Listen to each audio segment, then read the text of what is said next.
And आप कहते हैं कि देखिए औकाफ में 8 लाख एकड़ है। अरे भैया, आपके हिंदू टेम्पल्स में भी इतनी संपत्ति है, वहां आप क्या कर रहे हो? वहां आप क्या कर रहे हो? बाकी स्टेट्स में देखो ना।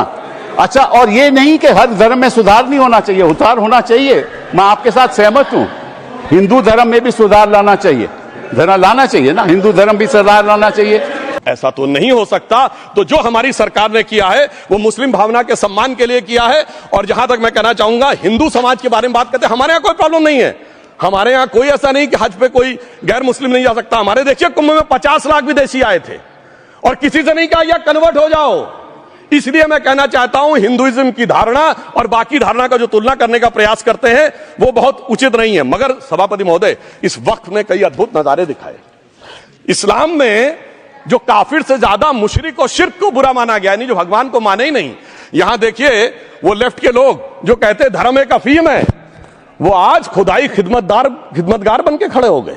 सोचिए कैसा बदलाव आया है। और सर, मुझे एक और चीज नजर आती है। एक पुराना गीत था, वक्त ने किया क्या हसी सितम। तो आज मैं कहना चाहूंगा, वक्त ने किया क्या हसी सितम कि मुस्लिम लीग और शिवसेना मिलके हो गए हम। और मैं कहना चाहता हूं, ये मुस्लिम लीग वो है जिसने सेपरेट इलेक्टोरेट की मांग की थी, और इस शिवसेना के उबाटा के हमारे इस सदन के एक सदस्य हैं। और सर, हमारे साथ मुरली जी बैठे हैं। मुरली देवड़ा जी ने मुझे याद दिलाया, मिलिंद देवड़ा जी ने याद दिलाया, उन्होंने कहा एक जमाने में उन्होंने कहा था मुस्लिमों की नागरिकता छीन लेनी चाहिए। इसीलिए मैं कह रहा हूं, वक्त ने किया क्या हसी सितम, ये दोनों मिलके हो गए हम। और सर, मैं इसके बाद एक टेक्निकल बात करना चाहता हूं। जब इन्होंने टाइम ड्यूरेशन हटा दिया था और बैक में पीछे जा सकते थे, तो मैं पूछना चाहता हूं सर कि जब ब्रिटिश हुकूमत आई तो उसने तो मुगलों सारी हुकूमत ले ली थी, तो उनका मालिकाना हक कैसे हुआ? सर, 1707 के बाद तो इस्लामी हुकूमत दिल्ली से खत्म हो गई थी। एक आखिरी मुगल बादशाह शाह आलम के लिए तो बोला जाता था सल्तनते शाह आलम दे लाल किले ते पालम, यानी आज का IGI एयरपोर्ट। तो साहब, उसके बाद ये गुजरात के सूरत से लेकर लखनऊ तक उनका मालिकाना हक निकलने कहां से लगा? अरे भाई, जब दिल्ली को कैप्चर किया था अंग्रेजों ने तो सारी जमीन अंग्रेजों की थी। तो जब मैं अपने कांग्रेस के मित्रों से पूछना चाहता हूं, ये जब गवर्नमेंट ऑफ इंडिया एक्ट में पावर डीड ट्रांसफर की थी तो पढ़े नहीं थे क्या? या खोखले कागज पर साइन कर लिए थे? या कागज सही था, आप खोखला करने की बात है? मैं पूछना चाहता हूं, जब 250 साल तक वो हुकूमत ही नहीं रही तो उस हुकूमत के फरमान की लेजिटिमेसी कैसे हो सकती है? ये मैं कानूनविदों के लिए भी एक फूड फॉर थॉट रखने की बात करता हूं। और दूसरी बात मैं कहना चाहता हूं, ये किन हुकूमतों की बात कर रहे हैं सभापति महोदय? अगर सूरत नगर निगम पे दावा है मुगल के जमाने का और तमिलनाडु के मंदिर पर अरकाट के नवाब का, सभापति महोदय, ये वो हुकूमतें थी जो जजिया लगाती थी।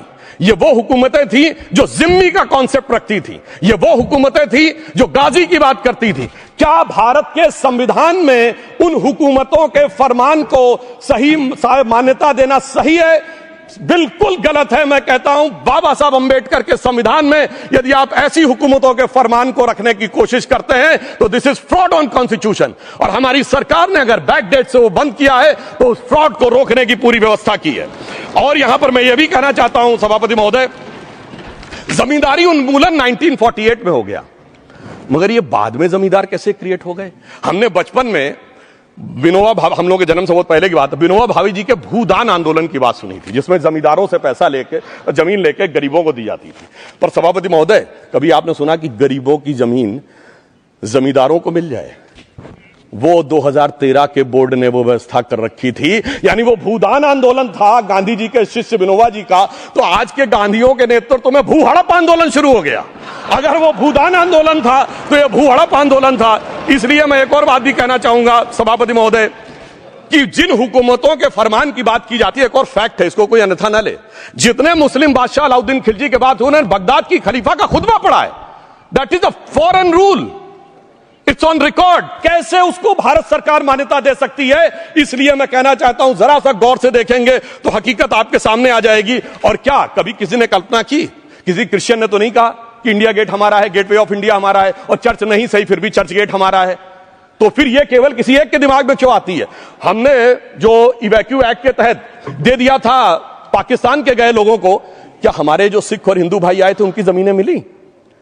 अरे महाराजा रणजीत सिंह की राजधानी लाहौर थी और काबुल तक था राज, तो क्या उन्होंने जमीनें नहीं दान दी होगी गुरुद्वारे और मंदिरों को? वो मिली। अरे वो तो छोड़िए, ननकाना साहब और करतारपुर साहब तक नहीं मिला था। इससे दिखाई पड़ता है कि कितनी एक तरफा हम लोगों ने कोई निगोशिएट ही नहीं किया और उसे करने की बात कही थी। इसलिए मैं कह सकता हूं सर, अब हमारी सरकार ने जो संशोधन किए हैं, अब यह मजहबी हुकूमत के फरमान से नहीं, बाबा साहब अंबेडकर के संविधान से चलने वाला है। अब मैं अंत में उस विषय के ऊपर आता हूं जिसे सांप्रदायिक राजनीति बनाम सेकुलर राजनीति इसके ऊपर कहा जाता है। सभापति महोदय, मैं बताना चाहता हूं कि जब आजादी मिली उसके बाद क्या किसी ने डिमांड किया था कि हमें वक्फ बोर्ड चाहिए? नहीं किया था। फिर क्यों 54 में दिया गया? किसी मुस्लिम ने डिमांड किया क्या कि मदरसे चाहिए? फिर क्यों दिया गया? मुस्लिम समाज तो राष्ट्र की मुख्य धारा में आने को तैयार था, इसीलिए यूसुफ खान, दिलीप कुमार के नाम से आने में उन्हें कोई प्रॉब्लम नहीं थी। महजबीन बानो को मीना कुमारी के रूप में आने में प्रॉब्लम नहीं थी। मुमताज बेगम को मधुबाला बन के आने में प्रॉब्लम नहीं थी। हामिद अली को अजीत के रूप में आने प्रॉब्लम नहीं थी। मगर, और मैं यह भी बताना चाहता हूं, मुस्लिम समाज में बहुत बड़ा तबका उस समय इस बात को सोच रहा था, और अभी कपिल सिब्बल साहब बोले, ये उस चीज के वकील रहे, इन्हें पता होना चाहिए, पता होगा कि सुन्नी सेंट्रल वक्फ बोर्ड राम मंदिर में 1961 में मुद्दई बना है, 12 साल के बाद, क्योंकि के मोहम्मद ने लिखा है कि एक बहुत बड़ा तबका था जो ये मानता था कि हमें इस चक्कर में नहीं पड़ना चाहिए। मगर अफसोस कि वही लेफ्टिस्टों, सेकुलरिस्टों ने उनको समझा कर इस मुकाम तक लाकर खड़ा कर लिया। अब यहां मैं एक और बात कहना चाहूं, खैर छोड़िए उन सरकारों ने बाद में क्या दिया, मगर उसके बाद सुनिए, इंदिरा जी के जमाने में मुस्लिम पर्सनल लॉ बोर्ड आया, तो राजीव जी के जमाने में शाहबानो केस आया, तो नरसिम्हा राव के जमाने में 95 का एक्ट आया, तो मनमोहन सिंह जी के जमाने में 2013 का एक्ट आया, मगर इलाज नहीं निकला।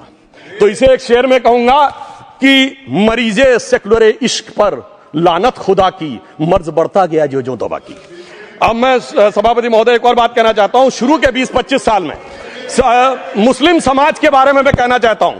आज जब आजादी मिली तो मुस्लिम समाज के प्रतीक कौन थे? उस्ताद बिस्मिल्लाह खां, उस्ताद फरीदुद्दीन डागर, उस्ताद बड़े गुलाम अली, उस्ताद जाकिर हुसैन, जिनकी अभी कुछ दिन पहले डेथ हुई, बड़े बड़े नगमा निवार, हसरत जयपुरी, मजरूर सुल्तानपुरी, साहिर लुधियानवी, कैफी आजमी, जोश मलियाबादी, जिगर मुरादाबादी। अब सर क्या हो गया? तब मुस्लिम समाज इन अदब के शाहकारों के साथ जोड़ा जाता था।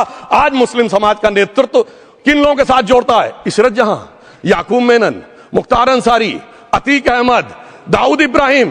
कौन जोड़ रहा है ये? तब से सर, जब से ये सेकुलर हो गया देश 1976 से और सेकुलर सियासत शुरू हुई, उसने ले जाकर इनको इस मुकाम तक पहुंचाया। और इस वक्फ बोर्ड के बिल में भी जो बात कही जा रही है सर, मुस्लिम समाज को यह समझाया गया कि तुम्हें, बीजेपी वालों को तुमसे बड़ी अदावत है, और कहा गया इनको बड़ी मोहब्बत है। जब यह देश आजाद हुआ, मैं उत्तर प्रदेश का रहने वाला हूं, उत्तर प्रदेश में 1931 की संसद में 8% रेट ऑफ डेथ थी और सैयद मुसलमानों में 24% थी। यूपी की ब्यूरोक्रेसी में 20% थे। आज कहां चले गए सब? मैं एक लाइन में कहना चाहूंगा, ये अदावत और मोहब्बत की सियासत में ऐसे फंसे कि किसी को किसी की मोहब्बत ने मारा, किसी को किसी की अदावत ने मारा, मगर इस शराफत अली को सेकुलर सियासत ने मारा। और मैं सभापति महोदय एक और बात कहना चाहता हूं कि